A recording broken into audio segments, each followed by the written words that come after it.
So it's a brand new breakthrough in a way of in a therapeutic modality.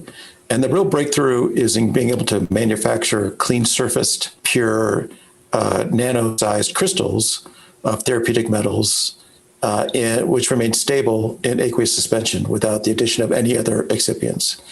So it's using plasma physics and a lot of electricity and water, highly purified water, and highly pure wires of transition metals.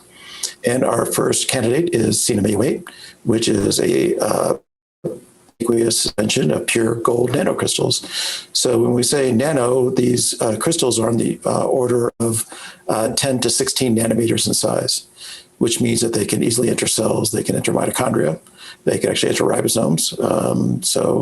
They're quite small, and they're pure. They self-aggregate, actually, atom by atom, into preferred crystalline shapes.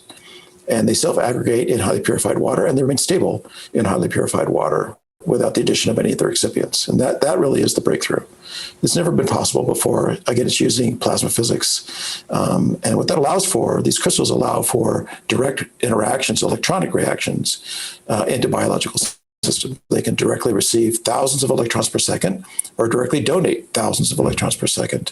So this has really never been possible before. It's a brand new therapeutic category, and we're very excited to be a part of it. I'm very excited to be a part of it.